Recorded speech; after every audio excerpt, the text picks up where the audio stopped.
ვაშინგტონმა ზედიზედ 2 ღამის განმავლობაში მასირებულად დაბომბა ირანის ტერიტორია. ყოველ ჯერზე, როცა დაგვარტყამენ, 20 ჯერ უფრო ძლიერად დავარტყამთ საპასუხოდ. თუ თეირანი ვაშინგტონის პირობებს არ დათანხმდება, აშშ მიზანმიმართულად გაანადგურებს ირანის სამოქალაქო ინფრასტრუქტურას, მათ შორის ელექტროსადგურებსა და წყლის გამამტკნარებელ ქარხნებს. ირანის ხელისუფლებასთან საქმის დაჭერა აღარ მინდა. ნაძირლები და ავადმყოფი ხალხია.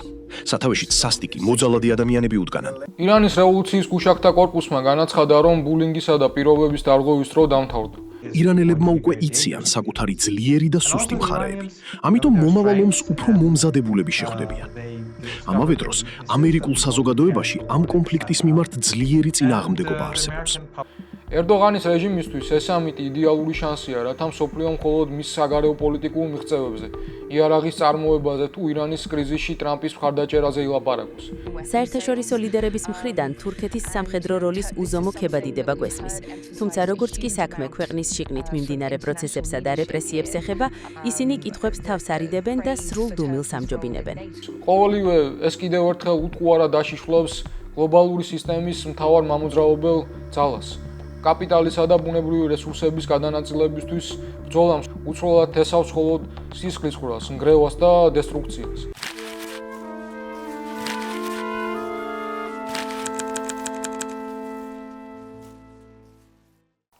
გამარჯობა. ეს არის ყოველკვირეული მიმოხილვა რა ხდება მსოფლიოში. როგორც წინა ეპიზოდებში, დღესაც იმპერიების ბარბაროსობასა და ჩაგრული ხალხის თავისუფლებისთვის ბრძოლის შესახებ მოგიყვებით. იმაზე, რასაც მეინსტრიმ მედიაში იშვიათად ნახავთ. თუმცა იმისთვის, რათა ჩვენი ხმა მომავალში ცისმოდეს, ერთადერთი გზა თქვენი აქტიურობა. გთხოვთ, გახდით ჩვენი მხარდამჭერი ყოველთვიური დონაციით და გამოიწერეთ ჩვენი სოციალური ქსელები. დონაციის ბუმს კომენტარების ოლში ნახავთ. დღეს ახლო აღმოსავლეთში მიმდინარე მოვლენების მორიგ უკიდურესად სახიფათო ესკალაციაზე უნდა ვისაუბროთ. მოვლენები დრამატულად ემთხვევა ირანის ყოფილი უზენაესი ლიდერის, აიათოლა ალი ხამენეისა და მისი ოჯახის 4 წევრის დაკრძალვის მრავალდღიან ცერემონიას. შეგახსენებთ, რომ ისინი მიმდინარე წლის თებერვალში ამერიკულ-ისრაელური საჰაერო იერიშის დროს მოკლეს. ირანის ერაყის წმინდა ქალაქების ნაჯაფისა და ქერბალას ქუჩებში ასობით ათასი ადამიანი გამოვიდა გლოვის ნიშნად. დაკრძალვას კი ათობით ქვეყნის ლიდერი და უცხოელი დიპლომატი დაესწრო. პარალელურად თეირანმა ახალ უზენაეს ლიდერად ხამენეის ვაჟი აიათოლა მოჯთაბა ხამენეი დაასახელა. სწორედ გლოვის პროცესის ფონზე ამერიკულმა მხარემ რეგიონში ომის ახალი ფაზა გახსნა. ვაშინგტონმა ზედიზედ 2 ღამის განმავლობაში მასირებულად დაბომბა ირანის ტერიტორია. ამერიკის შეერთებული შტატების ცენტრალური სარდლობის განცხადებით მათ იერიში მიიტანეს 90 სტრატეგიულ სამიზნეზე. აფეთქებები დაფიქსირდა პორტ ქეშმზე, ბანდარ აბაში, კუნძულ ხარკსა და ბუშერის ატომურ ელექტროსადგურთან ახლოს. ირანის ჯანდაცვის სამინისტროს პირველადი მონაცემებით ამ თავდასხმებს უმცირე 14 სამოქალაქო პირის სიცოცხლე უკვე ემსხვერპლა. ჩვენ ახლახან ძალიან ძლიერად დავარტყით ირანს. მე ვამბობ, რომ 30 ჯერ უფრო ძლიერად ვუპასუხეთ. შეფარდებით 21-ზე. ყოველ ჯერზე, როცა დაგვარტყამენ, 20 ჯერ უფრო ძლიერად დავარტყამთ საპასუხოდ. წუხელ ჩვენ ეს გავაკეთეთ. დღეს ირანელებმა რაღაც წვრილმანი სცადეს, მაგრამ ეს მხოლოდ წუხანდელი დარტყმის გამოშურის ძიება იყო. თუმცა იმპერიალიზმი მხოლოდ ბომბებით არ იბრძვის. მისი უმთავრესი იარაღი ეკონომიკური ტერორი. სამხედრო დარტყმების პარალელურად ამერიკის შეერთებული შტატების ფინანსთა სამინისტრომ გააუქმა ის დროებითი საგამონაკლისო ლიცენზია, რომელიც ირანს უფლებას აძლევდა საკუთარი ნავთობი ღია ბაზარზე გაეყიდა. შედეგმაც არ დააყონა. მსოფლიო ბაზარზე ნავთობის ფასი მყისიერად გაიზარდა. ახალი დარტყმების მიუხედავად, ჰორმუზის სრუტეში გემების მოძრაობა ჩვეულ რეჟიმში გაგრძელდა, რასაც წინ უსწრებდა ნავთობის ფასების კლება. საწვავის ფასები აშშ-ის გასამართსადგურებზეც იმავე ღამესვე შემცირდა. ავტომობილისტთა ასოციაციის განცხადებით, აშშ-ში საწვავის საშუალო ფასი 1 გალონზე 5 ცენტით დაეცა, რაც ბოლო თვეების განმავლობაში ყველაზე დიდი ერთდღიანი კლებაა. ფასის ასეთი ვარდნა ნამდვილად საყურადღებო სიმპტომია. ნატოს ანკარის სამიტზე დონალდ ტრამპმა ოფიციალურად გამოაცხადა ირანთან მანამდე არსებული ცეცხლის შეწყვეტის შეთანხმება დასრულებულად. მან ჟურნალისტებთან საუბრისას ირანის ხელმძღვანელობას ღიად უწოდა ნაძირლები და დაიმუქრა, რომ თუ თეირანი ვაშინგტონის პირობებს არ დათანხმდება, აშშ მიზანმიმართულად გაანადგურებს ირანის სამოქალაქო ინფრასტრუქტურას, მათ შორის ელექტროსადგურებსა და წყლის გამამტკნარებელ ქარხნებს. დასრულდა თუ არა ცეცხლის შეწყვეტა? ხდება თუ არა მემორანდუმი? ჩემი აზრით, ყველაფერი დასრულდა. ირანის ხელისუფლებასთან საქმის დაჭერა აღარ მინდა. ნაძირლები და ავადმყოფი ხალხია. სათავეშიც სასტიკი, მოძალადი ადამიანები უდგანან. ბირთვული იარაღი ხელში რომ ჩაუვარდეთ, უეჭველად გამოიყენებენ. ჩემთვის ეს ამბავი დასრულებულია. ამერიკელ მომლაპარაკებლებს კი დაველაპარაკები. მათ სურთ პროცესის წარმართვა. ვდებთ გარიგებას. ვთანხმდებით, რომ ბირთვული იარაღი არ იქნება, მაგრამ ირანის წარმომადგენლები გარეთ გასვლის შემდეგ პრესასთან ამბობენ, მსგავსი არაფერი გვისაუბრიაო. რაღაც ჭირთ. ჩემთვის ირანთან მოლაპარაკებების თემა დახურულია. There's something wrong with them. They're cuckoo. As far as I'm concerned, it's over. დასავლეთის სამხედრო მანქანის სინქრონულობა კიდევ ერთხელ დაადასტურა ნატოს გენერალურმა მდივანმა მარკ რუტემ და გერმანიის კანცლერმა ფრიდრიხ მერცმა, რომლებმაც ტრამპს სრული მხარდაჭერა გამოუცხადეს და ირანის დაბომბვას აბსოლუტურად აუცილებელი უწოდეს. ჩემი აზრით ეს აბსოლუტურად აუცილებელი იყო. როდესაც ცეცხლის შეწყვეტის შეთანხმება არსებობს და ირანი მას ფაქტობრივად არ ღვევს, როგორც გუშინ გემებზე თავდასხმისას ვნახეთ, ამერიკის შეერთებული შტატების ძალისმიერი რეაგირება გადამწყვეტი და კრიტიკულად მნიშვნელოვანია. ირანის რევოლუციის გუშაქთა კორპუსმა განაცხადა, რომ ბულინგისა და პირობების დარღვევის დრო დამთავრდა. მათ რაკეტებითა და დრონებით იერიში მიიტანეს სპარსეთის ყურეში მყოფ იმ კომერციულ გემებზე, რომლებიც ირანული წყლებისთვის გვერდისავლით ომანის გავლით ცდილობდნენ სრუტის გადაკვეთას. შედეგად ცეცხლი გაუჩნდა ყატარულ და საუდის არაბეთის ტანკერებს. ამავდროულად ირანულმა დრონებმა დაარტყეს ბაჰრეინსა და ქუვეითში განთავსებულ ამერიკის შეერთებული შტატების სამხედრო ბაზებს, რის გამოც საჰაერო განგაში რეგიონის რამდენიმე ქვეყანაში, მათ შორის იორდანიაშიც გამოცხადდა, სადაც სამხედროებმა საკუთარ საჰაერო სივრცეში 8 რაკეტა ჩამოაგდეს. ამერიკის შეერთებული შტატების ცენტრალური სარდლობა უკვე განიხილავს ყურის ქვეყნებიდან, ბაჰრეინიდან, ქუვეითიდან და საუდის არაბეთიდან საკუთარი სამხედრო ბაზების ევაკუაციას და მათ ისრაელის ტერიტორიაზე გადატანას, რადგან მიმდინარე წელს ირანულმა საპასუხო დარტყმებმა ყურეში არსებულ 20 ამერიკულ ბაზას სერიოზული ზიანი მიაყენა. მაგრამ ამ სამხედრო ქრონიკის მიღმა არსებობს ერთი მნიშვნელოვანი შრე, რომელიც არ უნდა გამოგრჩეს. ხამენეის გლოვის ცერემონიის ირგვლივ განვითარებული მოვლენები რიგ დასავლურ მედიასა და რა თქმა უნდა თავად ირანის სახელმწიფო პროპაგანდაში შეფასდა როგორც მთელი ირანელი ხალხის დროშის ქვეშ გაერთიანების, ერთსულოვნებისა და რეჟიმის ირგვლივ კონსოლიდაციის აქტი. ამ ნარატივი თითქოს დაუწყებას მიეცა ის, რაც იქამდე ხდებოდა ქვეყნის შიგნით. იქნება ილუზია თითქოს ამ გლოვაზე წარმოდგენილი ხალხი მთელ ირანულ საზოგადოებას გამოხატავს, ხოლო ირანის თეოკრატიული რეჟიმი ხალხის თვალში აბსოლუტურად ლეგიტიმური, სასურველი და უალტერნატიულია. ამ კვირაში შესაძლოა შევხვდით კიდეც სათაურებს, რომ ცერემონიაზე მილიონობით ადამიანი გამოვიდა, რომ ირანელი ხალხი თავის ლიდერს გლოვობს. თუმცა თეირანის მოსალას კომპლექსში შეკრებულთა რაოდენობას თუ შევაფასებთ, ის მაქსიმუმ 100,000-დან 120,000 ადამიანს შეადგენდა. ეს იყო ხელოვნურად ორგანიზებული მასა, სადაც ბევრი ადამიანი მეზობელი ქვეყნებიდანაც კი ჩამოიყვანეს. ფაშიზმს ყოველთვის კარგად ეხერხებოდა სოციალური მღელვარების ინსტრუმენტალიზაცია. ნუ დავივიწყებთ კონტექსტს. სულ რამდენიმე კვირის წინ ირანის შინაგან საქმეთა მინისტრის მოადგილემ თავადვე აღიარა, რომ ირანული საზოგადოების 60%-ზე მეც მომავლის იმედი არ აქვს, ხოლო მხოლოდ 25% მიიჩნევს, რომ ქვეყანაში სამართლიანობა და თანასწორობა არსებობს. სწორედ ამიტომ ირანის რეჟიმის ანტიიმპერიალისტურ ბასტიონად წარმოჩენა უდიდესი შეცდომაა. სულ რამდენიმე თვის წინ ამავე რეჟიმმა ასე მეტ ქალაქში ეკონომიკური გაჭირვებისა და სოციალური უსამართლობის წინააღმდეგ გამოსული საკუთარი ხალხის მასობრივი ჟლეტა მოაწყო. რეჟიმის პოლიციური რიტორიკა თითქოს ყოველი აჯანყების უკან ფეხლევის ან მოსადის უცხოური საცეცები დგას, ემსახურება მხოლოდ ერთ რამეს: რეპრესიების გამართლებასა და საკუთარი არაკომპეტენტურობის გადაფარვას. ომმა და გარედან მომავალმა ბომბებმა რეჟიმს საქმე გაუადვილა. ქუჩაში მოკლული მომიტინგეები მარტივად ჩაწერეს მტრის თანამზრახველებად. მეორე მხრივ იმპერიალისტური ცენტრიც სუსტად იმავე კლასობრივ სიბრმავით საუბრობს. დონალდ ტრამპმა აქსიოსთან ინტერვიუში განაცხადა, რომ აშიში ან მიაღწევს შეთანხმებას ირანთან, ან დაასრულებს საქმეს. მის სიტყვებს გავიმეორებ. საქმის დასრულება რთული არ იქნება. რა თქმა უნდა, გარიგება მირჩევნია, რადგან არ მინდა 91 მილიონი ადამიანი დაზარალდეს. ტრაგედია ისაა, რომ გარიგებაც და ბრჭყალებში საქმის დასრულებაც არის გადაწყვეტილება, რომელსაც იღებენ ირანული საზოგადოების გარეშე და არა მასთან ერთად. ირანელი ხალხი დღეს გამომწყდებულია ორ ცეცხლშუა: რეპრესიულ თეოკრატიულ მთავრობასა და გარე იმპერიალიზმს შორის. დასავლეთში კი პრაქტიკულად არ არსებობს მოძრაობა, რომელსაც ამ ორმაგი ბლოკადის გააზრება შეუძლია. არც ერთი მხარე არ აღიარებს მუშებს, ქალებსა და სტუდენტებს როგორც დამოუკიდებელ პოლიტიკურ ძალას. ირანული საზოგადოებისა და მისი კლასობრივი ბრძოლის საერთო სურათიდან გაქრობა მხოლოდ ირანელებს არ აზიანებს. ეს აძლიერებს მმართველი ფაშისტების გლობალურ ლოგიკას, კლასობრივი ბრძოლის წინააღმდეგ ყველგან, ნიუ-იორკიდან თეირანამდე. მანამ სანამ შიდა დემოკრატიული და კლასობრივი გამოსავალი დაბლოკილია თავად ირანის მმართველი კლასის მიერ, გადაწყვეტილებებს ირანის ბედზე კვლავ სხვაგან, იმპერიალისტურ კაბინეტებში მიიღებენ. ახლა კი კვლავ დაუბრუნდები საომარი მდგომარეობის განახლების წინაპირობებს. მიმდინარე დაბომბებამდე ორივე მხარე რეალურად ძალიან ახლოს იყო ჰორმუზის სრუტეზე სტრატეგიულ შეთანხმებასთან. თეირანი მოითხოვდა, რომ სრუტეში არც ერთ გემს არ გაევლო მათთან კოორდინაციის გარეშე. საბოლოოდ მხარეები თანხმდებოდნენ კომპრომისულ მოდელზე, რომლის მიხედვითაც სავაჭრო გემებს ნავიგაციის შესახებ წინასწარ უნდა ეცნობებინათ როგორც ირანული მხარისთვის, ისე სპარსეთის ყურის არაბული ქვეყნების თანამშრომლობის საბჭოს ერთ-ერთი წევრისთვის. თუმცა ზუსტად ამ დროს ხამენეის დაკრძალვის გამო მოლაპარაკებები დროებით შეწყდა. სწორედ ამ პაუზით ისარგებლა რამდენიმე კომერციულმა გემმა, რომლებმაც გამორთული ლოკატორებითა და თეირანთან ყოველგვარი კოორდინაციის გარეშე სცადეს სრუტის სამხრეთ დერეფნის გადაკვეთა.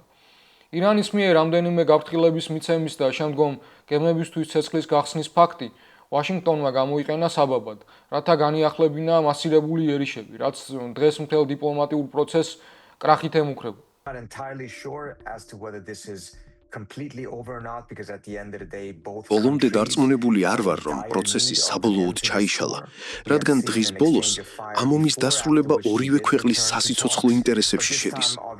ჩვენ ადრეც გვინახავს, რომ ცეცხლის გაცვლის შემდეგ ისინი მოლაპარაკებების მაგიდას უბრუნდებოდნენ. თუმცა ამჯერად ვითარება გაცილებით მძიმეა. ამერიკის შეერთებული შტატები ესკალაციას მხოლოდ სამხრეთ ირანზე დარტყმებით აღარ შემოიფარგლება. მათ ირანის სხვა ნაწილებშიც დაიწყეს სამოქალაქო ობიექტების დაბომბვა, რაც თეირანის მხრიდან მასშტაბური საპასუხო დარტყმების სერიოზულ რისკს ქმნის. ყველაზე დასანანი კი ის არის, რომ ამ ესკალაციამდე მხარეები უკვე უახლოვდებოდნენ შეთანხმებას, თუ როგორ ემართათ სრუტე. თუმცა ყოფილი უზენაესი ლიდერის დაკრძალვის გამო მოლაპარაკებები შეჩერდა. სწორედ ამ პაუზის დროს დამატებითმა ხომალდებმა სამხრეთ დერეფანი ირანელებთან კოორდინაციის გარეშე გადაკვეთეს. გაფრთხილებების შემდეგ ირანმა ცეცხლი გახსნა, რასაც ახალი ესკალაცია მოჰყვა. ახლა სიტუაცია წინა დაპირისპირებასთან შედარებით ბევრად მძიმეა და შესაძლოა ურთიერთგაგების მემორანდუმიც საბოლოოდ დაასრულოს. ამერიკის შიგნით კი ეს ომი ტრამპის პერსონალური მეგაპროექტის სრულ კოლაფსად იქცა. მან დაარღვია თავისი ორი უმთავრესი პირობა.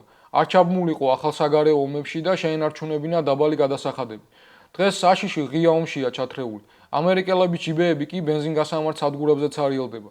საქმე იქამდე მივიდა, რომ ტრამპის რეიტინგი 34%-მდე დაეცა, ხოლო მისივე ფანატიკური მხარდამჭერი რესპუბლიკელი კონგრესმენი მარჯორი ტეილორ გრინიც კი ღიად დასცინის მას და ამბობს: ძალიან მიხარია, რომ ტრამპი საგარეო ომების სამუდამოდ დასასრულებლად აირჩიეს, თორემ ვიფიქრებდი, ეს ომი, რომელიც უკვე 40-ჯერ მოვიგეთ, კიდევ ერთ უსასრულო ახლო აღმოსავლურ კონფლიქტად იქცევაო. ნოემბრის შუალედური არჩევნების მოახლოებასთან ერთად, სადაც რესპუბლიკელები კონგრესის დაკარგვის რეალური საფრთხის წინაშე დგანან, ტრამპი ხვდება, რომ ამ ჭაობიდან პოლიტიკურ ქულებს ვერ გამოიტანს. მისი უმთავრესი შიში არა პარტიის მარცხი, არამედ ისტორიაში მისი უზერად შესვლა. სწორედ ამიტომ ნაცვლად რეალური გამოსავლის ძიებისა, ის უკვე მიზანმიმართულად თესავს ეჭვს მომავალი არჩევნების ლეგიტიმურობაზე, რათა საკუთარი პოლიტიკური უძლურება ისევ ტოტალურ გაყალბებას გადააბრალოს. ტრამპის სიტყვები რომ გამოიყენოთ, ირანთან ბრძოლაში ვაშინგტონს რეალური კარტი ხელში აღარ უჭირავს. თეირანმა 8-თვიანი დაპირისპირების პროცესში მკაფიოდ დაინახა ამერიკული სამხედრო მანქანის სუსტი წერტილები და აღმოაჩინა, რომ აშიშს უბრალოდ არ გააჩნია საკმარისი რესურსი სრუტეში სავაჭრო გემების ეფექტური უსაფრთხო ესკორტირებისთვის. ირანელებმა ზუსტად იციან საკუთარი ძლიერი მხარეები. მათ ხელთაა სრუტის ბლოკირების უმძლავრესი ეკონომიკური ბერკეტი და მომავალ ჯერზე ისინი ომს ბევრად უფრო მომზადებულები შეხვდებიან. სწორედ ამას აღნიშნავენ ირანის თეოკრატიული რეჟიმის პროპაგანდისტებიც. თუ ამერიკელები ირანს კვლავ დაარტყამენ, ირანი ამისთვის მზად იქნება. მთავარი განსხვავება ისაა, რომ ახალი თავდასხმის შემთხვევაში მსოფლიო ბევრად უფრო ახლოს აღმოჩნდება გლობალურ ეკონომიკურ კატასტროფათან. ნავთობის, ენერგომატარებლებისა და სხვა მნიშვნელოვანი საქონლის, მათ შორის ჰელიუმისა და სასუქების დეფიციტი უკვე თითქმის 4 თვეა გროვდება. ამიტომ ახალი ომის შემთხვევაში დღევანდელ კრიტიკულ ნიშნულამდე მისასვლელად კიდევ 4 თვე აღარ იქნება საჭირო, რაც განსაკუთრებით სახიფათო იქნება თავად ამერიკისთვის. ამასთან, ირანელებმა უკვე იციან საკუთარი ძლიერი და სუსტი მხარეები. ამიტომ მომავალ ომს უფრო მომზადებულები შეხვდებიან. ამავე დროს, ამერიკულ საზოგადოებაში ამ კონფლიქტის მიმართ ძლიერი წინააღმდეგობა არსებობს. ჩემი აზრით, ახალი ომი გლობალურ ეკონომიკურ დეპრესიას გამოიწვევს, რომელიც 1930-იანი წლების დიდ დეპრესიაზეც მძიმე იქნება. რამდენიმე სიტყვით ნატოს სამიცად შევეხები, რომელიც თურქეთის დედაქალაქ ანკარაში ჩატარდა. აქაც საინფორმაციო სივრცე კვლავ სრულად აქვს ოკუპირებული დონალდ ტრამპს, რომელმაც კიდევ ერთხელ გაიმეორა, რომ გრენლანდია ამერიკის შეერთებული შტატების კონტროლქვეშ უნდა გადავიდეს. თითი უქნია ევროპას უმადურობისთვის და აღნიშნა, რომ კონტინენტმა ამერიკის დახმარების გარეშე შესაძლოა საერთოდ შეწყვიტოს არსებობა. მე თურმე ნატოსთან ურთიერთობის გაფუჭება მინდა? მხოლოდ იმიტომ, რომ გრენლანდია დანიას პრაქტიკულად არაფერში ეხმარება და არც დანია ხარჯავს საკმარის რესურსს მისთვის. თუმცა ის ამერიკის შეერთებული შტატებისთვის უმნიშვნელოვანესი ტერიტორიაა. ახლა იქ ჩინური და რუსული გემები აქტიურად მოქმედებენ და ასე აღარ გაგრძელდება. ჩემი აზრით, გრენლანდია ამერიკის შეერთებული შტატების კონტროლის ქვეშ უნდა იყოს და არა დანიის. თუ ამას არ დათანხმდებიან, ჩვენ შეგვიძლია საერთოდ აღარ დავხარჯოთ ფული მათ დასახმარებლად. ამდენი რესურსი უკვე დავხარჯეთ, რათა რუსეთთან ბრძოლაში მხარი დაგვეჭირა. ასევე შეგვიძლია ევროპიდან ჯარისკაცების სრულად გაყვანაც. ევროპა დღეს 20 წლის წინანდელისგან სრულიად განსხვავებულია. ამიტომ სჯობს იმიგრაციასა და ენერგეტიკასთან დაკავშირებით ფრთხილი გადაწყვეტილებები მიიღონ, თორემ ევროპა სერიოზული საფრთხის წინაშე აღმოჩნდება. და სანამ დონალდ ტრამპი ანკარაში ევროპელ მოკავშირეებს თავდაცვის ბიუჯეტის სიმწირის გამო საჯაროდ ამათრახებდა, გერმანიის კანცლერმა ქრისტიან დემოკრატმა ფრიდრიხ მერცმა ნამდვილ პოლიტიკურ აკრობატიკას მიმართა, რათა ტრამპისთვის თავი მოეწონებინა. მერცი გამალებით ცდილობს ტრამპს დაუმტკიცოს, რომ ევროპა მისი მკაცრი მოთხოვნები გაიგონა, საშინაო დავალება შეასრულა და მილიარდობით ევროს ახალ სამხედრო კონტრაქტებში, მათ შორის კანადასა და ნორვეგიასთან ერთობლივ წყალქვეშა შეიარაღებაში ამბიციურად აბანდებს. Wir haben im letzten Jahr in Den Haag beschlossen, გასულ წელს ხააგაში გადავწყვიტეთ, რომ თავდაცვის ძალისხმევა მნიშვნელოვნად გაგვეძლიერებინა და ეს გადაწყვეტილება უკვე შევასრულეთ. ევროკავშირისა და ნატოს წევრ სახელმწიფოთა უმრავლესობაში თავდაცვის უნარიანობა არსებითად გაუმჯობესდა. ჩვენ ნატოს უფრო ევროპულს ვხდით, რათა მან ტრანსატლანტიკური ხასიათი შეინარჩუნოს. ამის მაგალითია კანადას, ნორვეგიასა და გერმანიას შორის წყალქვეშა ნავების მშენებლობაში თანამშრომლობის შესახებ გუშინ მიღწეული შეთანხმება. მადლობას ვუხდი კანადისა და ნორვეგიის პრემიერებს ამ მნიშვნელოვანი პროექტისთვის, რომელიც ერთობლივ შესყიდვასა და წარმოებას ითვალისწინებს და 10 წლეულების განმავლობაში გააძლიერებს თანამშრომლობას მთელ ატლანტიკურ სივრცეში. თავის მხრივ ნატოს გემდივანმა რუტემ ასევე შეაქო ალიანსის ის წევრები, რომლებმაც სამხედრო ბიუჯეტი მშ+5%-მდე გაზარდეს, რაც ტრამპის ადმინისტრაციის მთავარი მოთხოვნა იყო. იმ ფონზე, რომ ტრამპი ევროპაში ამერიკული ჯარების შემდგომ შემცირებას არ გამორიცხავს და ნატო მოკავშირეებს ბატონყმურად ტუქსავს, მან საგანგებოდ გამოყო თურქეთის პრეზიდენტი რეჯეფ თაიფ ერდოღანი. კიდევ ერთხელ ვიტყვი, მიუხედავად იმისა, რომ ნატოთი ძალიან უკმაყოფილო ვარ, რადგან ჩვენ მილიარდობით დოლარით მეც ვიხდით, რაც სრულიად უსამართლოა. ჩვენ მაინც ვიცავთ მათ, მაშინ როცა ისინი ჩვენს გვერდით არ დგანან. თუმცა აქვე მინდა აღვნიშნო, რომ ერდოღანი უდიდესი ლიდერია და სიმართლე რომ ითქვას, თურქეთის ყველაზე დიდი აქტივია. ტრამპის თქმით, ერდოღანი, რომელმაც მას წითელი ხალიჩა გაუშალა, შესანიშნავი ლიდერია, რომელმაც ისრაელისა და ბენიამინ ნეთანიაჰუს მიმართ დიდი ანტიპათიის მიუხედავად ომში ჩართვისგან მხოლოდ მისი ხათრით შეიკავა თავი. ვაშინგტონმა თურქეთს 2020 წელს რუსული საჰაერო თავდაცვის სისტემების შესყიდვის გამო დაწესებული სანქციებიც კი მოუხსნა. ნატოს სამიძე დონალდ ტრამპმა განაცხადა, რომ აშიში აპირებს უკრაინას პეტრიოტის არაკეტო სისტემების ტექნოლოგიის ლიცენზია გადასცეს და ხარი დაუჭიროს კიევის მცდელობა საჰაერო დარტყმები რუსეთის ტერიტორიის სიღრმეში განახორციელოს. ეს გადაწყვეტილება კრემლმა უკვე შეაფასა როგორც კატასტროფის წინაპირობა. ჩვენ ვაპირებთ მოგცეთ ლიცენზია, რათა თავად აწარმოოთ პატრიოტები. ეს მართლაც მაგარია, ხომ ასეა? ხო და ამის მერე ის ვეღარ იწუწუნებს და ვეღარ იტყვის, რომ საკმარის არ ვაძლევთ. თავად ვოლოდიმერ ზელენსკისთან შეხვედრისას ტრამპს მორიგი უხერხული შეცდომა მოუვიდა და უკრაინის პრეზიდენტს საჯაროდ პუტინი უწოდა. გაქვთ რაიმე კითხვა პრეზიდენტ პუტინთან? გაქვთ კითხვა პრეზიდენტ პუტინთან? არა, თქვენ არა. თქვენ რის კითხვას ისურვლებდით მისთვის, რადგან მე ვაპირებ, რომ მას ეს კითხვა დაუსვა.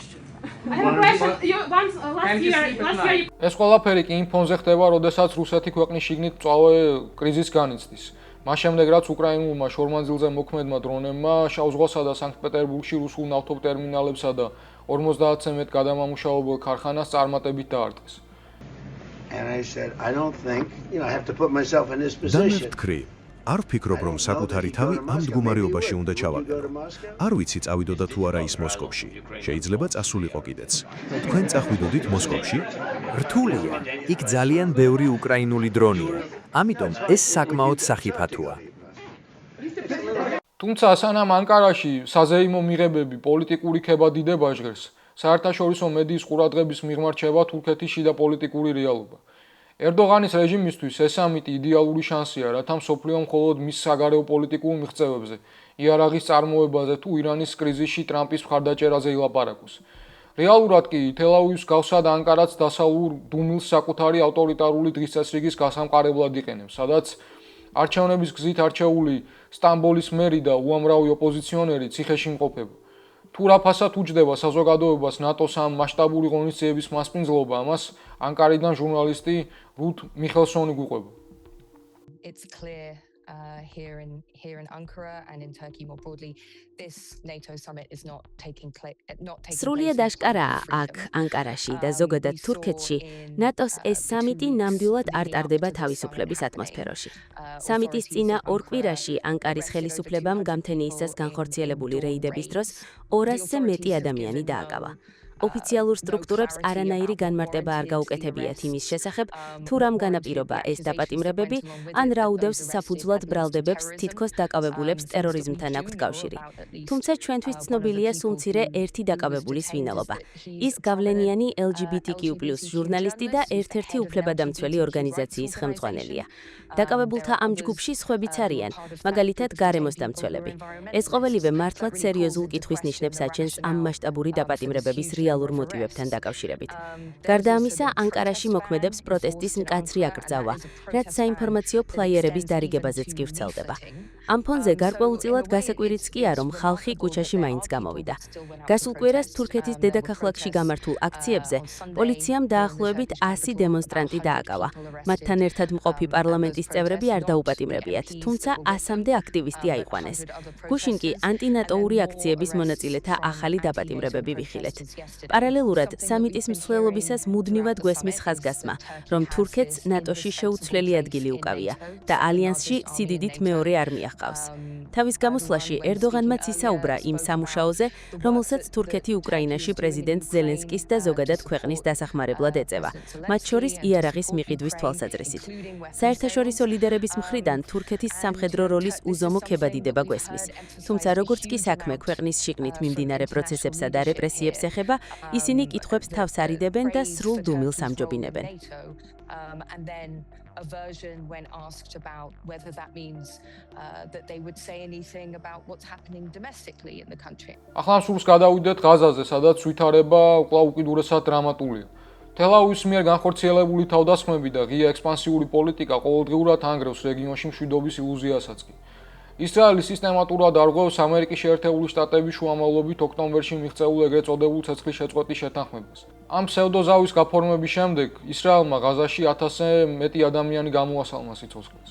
მათ შორის 250-ზე მეტი ბავშვია.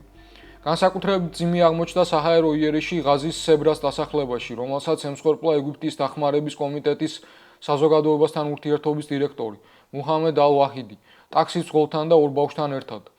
ალ-ვაჰიდი სიკვდილამდე სულ რაღაც 1 საათით ადრე ადგილობრივი მოსახლეობისთვის მსოფლიო ჩემპიონატის მერვედფინალური მატჩის საჯარო ჩვენება მოაწყო არგენტინასა და ეგვიპტეს შორის, ხოლო ისრაელის არმია მის თამაშის დაწყებამდე რამდენიმე წუთით ადრე მოკლა. აღსანიშნავია, რომ ეგვიპტის ნაკრების მწვრთნელმა გუნდის ეს ისტორიული გამოსვლა არგენტინის წინააღმდეგ და მთელი ეს მატჩი პალესტინელ ხალხს მიუძღვნა, რითაც კიდევ ერთხელ გაუსვა ხაზი სპორტსმენების პასუხისმგებლობას. ისინი ატარებენ არგენტინის მაისურებს, ატარებენ ბარსელონას, მანჩესტერ სიტისა და რეალ მადრიდის მაისურებს. მათ, ვისაც ტელეეკრანებზე ხედავთ, უბრალოდ უყვარხართ და უყვართ ფეხბურთი. მაგრამ თქვენ რას აკეთებთ? მაინც გრძელდება მკვლელობები. თქვენ კი დუმხართ და ყველაფერი ჩვეულებრივად გეჩვენებათ. საერთოდ გრძნობთ რამეს. გრძნობთ რამეს. ფეხბურთი, სპორტული მედია და თავად ფეხბურთელები დღეს უნდა იდგნენ და მხარს უჭერდნენ ჰუმანიტარულ საქმეს. პარალელურად თელ-ავივი დარტყმებს საგრძელებს ალმავასის რაიონში განთავსებულ დევნილთა კარვებზეც, ტერიტორიაზე, რომელიც მანამდე თავადვე ჰქონდა გამოცხადებული ჰუმანიტარულად უსაფრთხო ზონად. ამ იერიშს 2 ადამიანი ემსხვერპლა და 15 დაიჭრა. ხან ივნისში კი მანქანის დაბომბვას კიდევ 2 პალესტინელი შეეწირა. საერთო ჯამში 2023 წლის ოქტომბრის შემდეგ ისრაელის თავდასხმებს ღაზაში 1700-მდე ჯანდაცვის მუშაკი ემსხვერპლა. 83 ექიმი კვლავ უკანონოდ რჩება ციხეებში, ხოლო ასე მეტი გარდაცვლილი პალესტინელის ხედარი სიონისტურ რეჟიმს მძევლად ყავს აყვანილი და ოჯახებს მათ დაკრძალვას უკრძალავს. ეს კოლონიალური ექსპანსია კიდევ უფრო თვალსაჩინო ხდება ოკუპირებულ დასავლეთ სანაპიროზე, სადაც ისრაელის უსაფრთხოების კაბინეტმა ოფიციალურად დაამტკიცა 13 ახალი უკანონო დასახლების მშენებლობა, რაც უფლებადამცველების მიერ ფასდება როგორც მიზანმიმართული სტრატეგია პალესტინის ტერიტორიების გეოგრაფიის და დემოგრაფიის ძალისმიერი შეცვლისთვის. ამავდროულად გრძელდება გამშვები პუნქტების ტერორი. დემარის დევნილთა ბანაკში 4 თვის პალესტინელი ჩვილი გარდაიცვალა, მხოლოდ იმიტომ, რომ ისრაელელმა სამხედროებმა საათზე მეტხანს დაბლოკეს საცრაფო დახმარების მანქანა, რომელსაც ბავშვი საავადმყოფოში გადაჰყავდა. რამალასთან ახლოს მორიგი სამხედრო რეიდის დროს მათ 16 წლის მოზარდი მოკლეს, ხოლო სათვალთვალო კამერების ჩანაწერებში დაფიქსირდა, როგორ აგდებს ისრაელელი ჯარისკაცი ყუმბარას პალესტინელები ცავსე მანქანაში და შიგნიდან კარებს ძალით უკეტავს. ადგილზე პალესტინის ხელისუფლებამ ცეცხლის შეწყვეტის პირობების ასობით, თუ არა 1000-ობით დარღვევა დააფიქსირა. ზავის სავარაუდო ამოქმედებიდან დღემდე 1000-ზე მეტი პალესტინელი დაიღუპა. მიუხედავად იმისა, რომ შეთანხმების მიხედვით ისრაელს სადემარკაციო ხაზს მიღმა უნდა დაეხია და ღაზის სექტორის მხოლოდ 59%-ზე შეენარჩუნებინა კონტროლი, რეალურად ის ახლა ტერიტორიის 65-70%-ს აკონტროლებს. თავად პრემიერ-მინისტრმა ნეტანიაჰუმ განაცხადა, რომ ამ პროცესს პირადად ხელმძღვანელობს. ამერიკელი ოფიციალური პირების რეაგირება, თუ საერთოდ არსებობს, უკიდურესად შეზღუდულია. პრაქტიკაში ისინი ისრაელს აძლევენ საშუალებას საკუთარი ინტერესების შესაბამისად შეცვალოს ან პირდაპირ დაარღვიოს ცერხლის შეწყვეტის პირობები. შედეგად, ღაზის სექტორი ხელახლა იყოფა ისე, რომ ისრაელმა საკუთარი პოზიციები განიმტკიცოს. ამიტომ, მიუხედავად იმისა, რომ ზავმა ძალადობის ტემპი შეამცირა, დღეს დაახლოებით 2 მილიონი პალესტინელი მძიმე ჰუმანიტარულ კრიზისში იმყოფება, სადაც საკვებზე, სუფთა წყალსა და სხვა საბაზისო საჭიროებებზე ხელმისაწვდომობა მძიმედ არის შეზღუდული. ამ ყველაფერს ემატება ომის დამნაშავე ნეთანიაჰუს გააქტიურებული ანექსიის რიტორიკა, რომელმაც ყოველგვარი მტკიცებულების გარეშე განაცხადა, თითქოს სამხრეთ ლიბანის ქრისტიანულმა სოფლებმა ისრაელს მათი ანექსიის თხოვნით მიმართეს. რაც მიანიშნებს, რომ რეჟიმი ტერიტორიული გაფართოების ახალ სახიფათო იდეოლოგიურ ნიადაგს ამზადებს. ჩვენ უამრავი მეგობარი ვყავს და ვზრუნავთ მათზე, განსაკუთრებით ახლო აღმოსავლეთში მცხოვრებ ქრისტიანებზე. ლიბანის რამდენიმე ქრისტიანულმა სოფელმა ისრაელთან მიერთების სურვილი გამოთქვა, რადგან ჩვენ მათ ჰეზბოლასგან ვიცავთ. ჩვენ ყველგან ვიცავთ ახლო აღმოსავლეთში მცხოვრებ ქრისტიანებს. პარალელურად მნიშვნელოვანი პოლიტიკური გადაადგილებებია თავად ღაზის სექტორში, სადაც ჰამასმა გამოაცხადა, რომ შლის თავის სამოქალაქო მმართველ ორგანოს და ძალაუფლებას გადასცემს ტექნოკრატიულ ეროვნულ კომიტეტს. ეს ნაბიჯი, რომელსაც წინ უსწრებდა ჰამასის ადმინისტრაციის ხელმძღვანელის მუჰამედ ალ-ფარას გადადგომა, არის აშიშის მიერ მხარდაჭერილი 20 პუნქტიანი გეგმის ნაწილი, რომელსაც პრეზიდენტ ტრამპის მშვიდობის საბჭო ზედამხედველობს. თუმცა, როგორც საერთაშორისო კრიზისული ჯგუფის ანალიტიკოსები განმარტავენ, რეალურად ეს გადაწყვეტილება ამ ეტაპზე თითქმის არაფერს ცვლის. ახალი ტექნოკრატიული კომიტეტი კვლავ კაიროშია ბლოკირებული და ღაზაში შესვლის საშუალებას არ აძლევენ, ხოლო ადგილზე ჰამასი ისევ დე-ფაქტო მმართველად რჩება ისრაელის მკაცრი ბლოკადის ფონზე. ამ განცხადებით პალესტინური მხარე ცდილობს პოლიტიკური სიგნალი გაუგზავნოს ვაშინგტონს საკუთარი მზაობის შესახებ და გააბათილოს ისრაელის ნარატივი, თითქოს ჰამას ძალაუფლების დათმობა არ სურს. თავარ დაბრკოლებად მაინც განიარაღების საკითხი რჩება, სადაც შუამავლების მიერ შეთავაზებულ მოდელს მძიმე და მსუბუქი იარაღის გამოჯვნის შესახებ ისრაელი მაქსიმალისტური პოზიციით უპირისპირდება და კალაშნიკოვის ავტომატების დონეზეც კი სრული განიარაღებას ითხოვს. ამავდროულად მშვიდობის საბჭოს მაღალი წარმომადგენელი ნიკოლაი ვლადენოვი კრიტიკის ხარცშია, რადგან მოლაპარაკებებზე ის ძირითადად ისრაელის ინტერესებს ატარებს. უკვე თვეებია ცნობილია, რომ რეგიონულმა შუამავლებმა შეიმუშავეს ზოგადი ჩარჩო, რომელიც იარაღის საკითხს ორ ნაწილად ყოფს. მძიმე და მსუბუქ იარაღად. მძიმე იარაღში იგულისხმება რაკეტები და კუმბარ-სატყორცნები, ხოლო მსუბუქში ფართოდ გავრცელებული ცეცხლსასროლი იარაღი. შუამავლების აზრით, ეს მიდგომა განიარაღების პროცესს წინ წასწევდა. პრობლემა ის არის, რომ ისრაელმა მაქსიმალისტური პოზიცია დაიკავა. პრემიერ-მინისტრმა ნეტანიაჰუმ ნეტანიაჰუმ განაცხადა, რომ განიარაღება ისეთ ცეცხლსასროლ იარაღსაც უნდა შეეხოს, როგორიც კალაშნიკოვის ავტომატია. სწორედ ამ საკითხზე არსებობს მთავარი დაპირისპირება.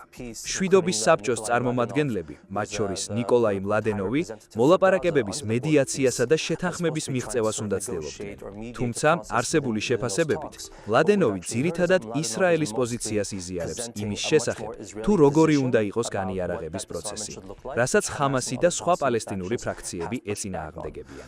შესაბამისად, პრობლემა ჩარჩო შეთანხმების არარსებობა კი არა, არამედ ღრმა პოლიტიკური უთანხმოებაა, ხოლო თავად მშვიდობის საბჭოს მიკერძოებულობაში ადანაშაულებენ.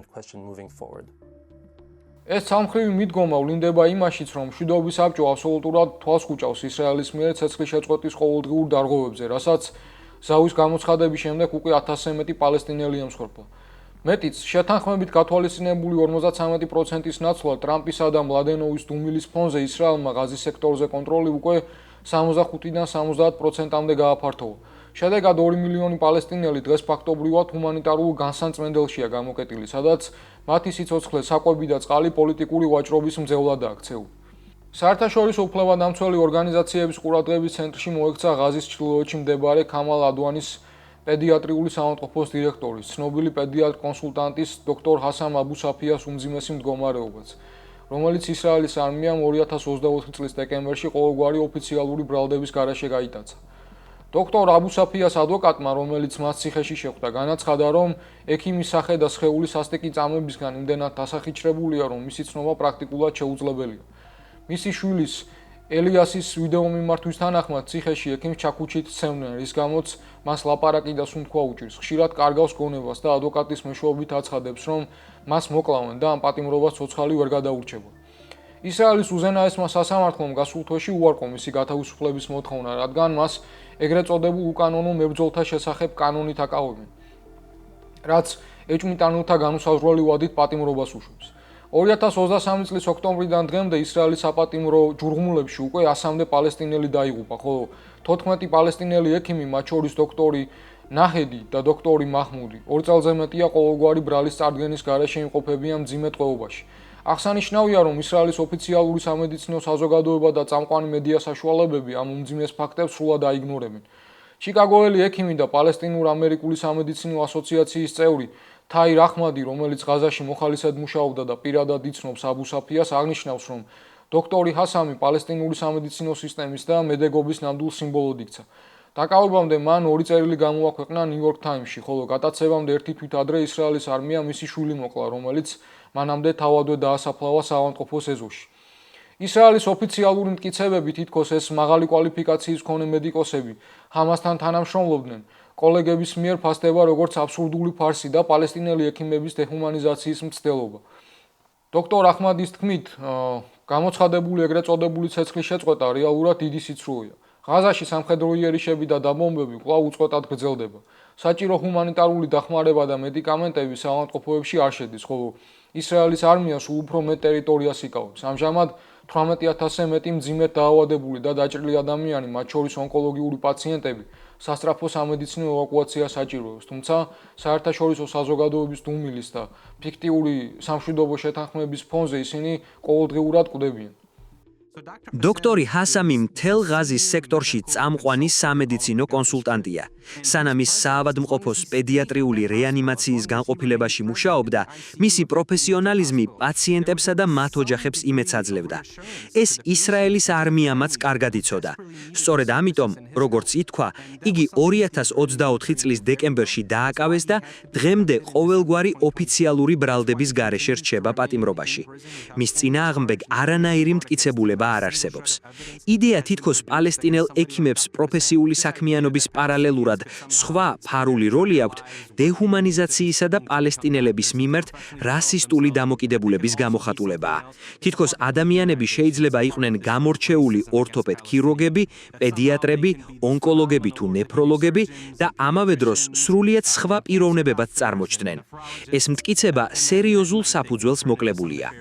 ყველა მიცის რა პირობებში იმყოფებიან პალესტინელები ისრაელის ციხეებში. ამიტომ, როდესაც დოქტორ ჰასამის ადვოკატი ნასერ ოდე ამბობს, რომ მისი სიცოცხლე საფრთხეშია, ეს სერიოზულ გაფრთხილებად აღიქმება. 7 ოქტომბრის შემდეგ უკვე დაახლოებით 100 პალესტინელი დაიღუპა. ამიტომ არსებული შეფასებით საქმე გადაუდებელ რეაგირებას მოითხოვს. სანამ საერთაშორისო მედიის ყურადღება სხვა გეოპოლიტიკურ წერტილებზეა მომყრობილი, გაეროს ადამიანის უფლებათა უმაღლესი კომისარი მსოფლიოს მორიგი ჰუმანიტარული კატასტროფის შესახებ აფრთხილებს, რომელიც ამჯერად სუდანის ალყაში მოქცეულ ქალაქ ელ-ობეიჩში ვითარდება. ჩრდილოეთ კორდოფანის შტატის დედაქალაქის კონტროლისთვის სუდანის ოფიციალური არმიასა და არაბთა გაერთიანებული საამიროების მიერ მხარდაჭერილ გასამხედროებულ დაჯგუფება სწრაფი მხარდაჭერის ძალებს შორის ბრძოლები უკიდურესად გამწვავდა. გაეროს ექსპერტები შიშობენ, რომ ელ-ობეიჩში განმეორდება ზუსტად ისეთივე მასშტაბური გენოციდური ხოცვა-ჟლეტა და ომის დანაშაულები, როგორც გასული წლის ოქტომბერში ჩრდილოეთ დარფურის დედაქალაქ ალ-ფაშირის აღებისას ვიხილეთ, სადაც RSF-ის ბოევიკებმა სულ რაღაც 3 დღეში 6000-ზე მეტი მშვიდობიანი მოქალაქე სიკვდილით დასაჯეს. ორგანიზაცია Save the Children-ის მონაცემებით, ბოლო 2 კვირაში ელ-ობეიდიდან უკვე 11000-ზე მეტი ადამიანი, მათ შორის 5500 ბავშვი იქნა დევნილი. ამ ფონზე იელის საზოგადოებრივი ჯანდაცვის სკოლის ჰუმანიტარული კვლევითი ლაბორატორიის ხელმძღვანელმა ნათანიელ რეიმონდმა ბრიტანეთის პარლამენტს წარუდგინა მტკიცებულებები და ღიად დაადანაშაულა ლონდონი და ვაშინგტონი მორალურ სიმხდალესა და უმოქმედობაში. რეიმონდის განცხადებით, დიდი ბრიტანეთს ჰქონდა უნიკალური ბერკეტები ალ-ფაშირის გენოციდის შესაჩერებლად, თუმცა ეკონომიკური ინტერესებისა და საამიროებთან დიპლომატიური კავშირების გამო ხმა არ ამოიღო. სუდანში მიმდინარე პროცესები დიდი ხანია გაცდა შიდა სამოქალაქო ომის ჩარჩოებს.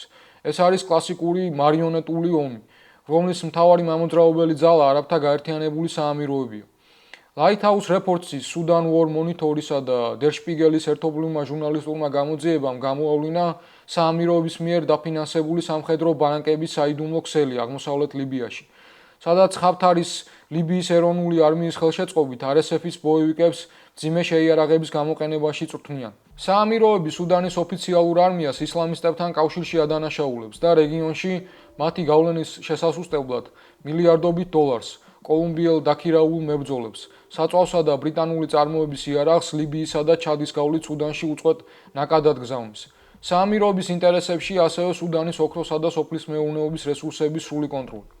This war, which is often categorized in international media as a civil war, is really a proxy war on. ეს ომი, რომელსაც საერთაშორისო მედია ხშირად სამოქალაქო ომად მოიხსენიებს, რეალურად ორივე მხრიდან მარიონეტული ომია. RSF-ის მთავარი მხარდამჭერი არაბთა დაერთიანებული საამიროებია. ამ მხარდაჭერის გარეშე RSF-ი ვერც ამ მასშტაბის ტერიტორიების დაკავებას და ვერც დღემდე შენარჩუნებას შეძლებდა. საამიროები RSF-ს რამდენიმე მიზეზით უჭერენ მხარს. ნაწილი იდეოლოგიურია. მათი განცხადებით ისინი ებრძვიან იმ ისლამისტებს, რომლებიც სუდანის ოფიციალურ არმიას უჭერენ მხარს. ამას ემატება ერთგულება RSF-ის ლიდერის მიმართ და ეკონომიკური ინტერესები, მათ შორის სუდანის ოქროსა და ინფრასტრუქტურის მიმართ. 3 წელზე მეტი ხნის განმავლობაში მათი დახმარებით მთელ აფრიკაში, მათ შორის ჩადსა და ლიბიაში, შეიქმნა იარაღის, საწვავისა და ფინანსების მიწოდების ქსელი RSF-ისთვის. ასევე ჩამოყალიბდა საწვრთნელი ინფრასტრუქტურა, სადაც RSF-ის მებრძოლები ლიბიაში ამზადებენ. სააგენტო როიტერმაც გაავრცელა ინფორმაცია ეთიოპიაში მოქმედ საწვრთნელ ბანაკზე. შესაბამისად, მხარდაჭერა მოიცავს არა მხოლოდ ლოგისტიკასა და დაფინანსებას, არამედ წვრთნასა და უცხოელი, მათ შორის კოლუმბიელი დაქირავებული მებრძოლების მონაწილეობასაც, რომლებიც RSF-ის ძალებს ამზადებენ და ზოგ შემთხვევაში უშუალოდ ბრძოლებშიც მონაწილეობენ. შედეგად, საერთაშორისო საზოგადოების გუგრილობის ფონზე სუდანში ლტოლვილად და დევნილად უკვე 12 მილიონზე მეტი ადამიანი იქცა, რომლებიც ალყაში მოქცეულ ქალაქებში შიმშილისგან ხეების ფოთლებსა და ცხოველების საკვებს ჭამენ, ხოლო RSF-ის სტრატეგია გაეროს გამომძიებლების შეფასებით ატარებს არაბულენოვანი მოსახლეობის მიერ ადგილობრივი აფრიკული ტომების მიზანმიმართული ეთნიკური წმენდისა და გენოციდის ყველა ნიშანს. და ბოლოს, ყოველივე ეს კიდევ ერთხელ უტყუარად დაშიშვლებს გლობალური სისტემის მთავარ მამოძრავებელ ძალას. კაპიტალისა და ბუნებრივი რესურსების გადანაწილებისთვის ბრძოლა მსოფლიოს ნებისმიერ გეოგრაფიულ არეალში. იქნება ეს სპარსეთის ყურის ნავთობის დერეფნები, სუდანის ოქროს საბადოები თუ ნატოს სამხედრო სამრეწველო ინტერესები, უცვლელად თესავს მხოლოდ სისხლის ყვრას, ნგრევას და დესტრუქციას. იმპერიალისტები და ადგილობრივი რეჟიმები მილიონობით ადამიანის სიცოცხლეს, ექიმების პროფესიონალიზმს, ბავშვების მომავალსა და მთელი ხალხების ბედს მხოლოდ ნედლეულის და სტრატეგიული წერტილების კონტროლის ფასად ყიდიან. Mainstream მედიის იდეოლოგიური ნარატივები მუდმივად ცდილობენ ამ ბარბაროსობის შენიღბას, ეგრეთ წოდებული გეოპოლიტიკური გათვლებით, საჭადრაკო დაფების ანალიზით. თუმცა ჩვენი მიზანი სწორედ მატერიალური კავშირების დანახვა და გააზრება. არ დაივიწყოთ ჩვენი პროექტის მხარდაჭერა და არხების გამოწერა. მომავალ შეხვედრამდე დროებით.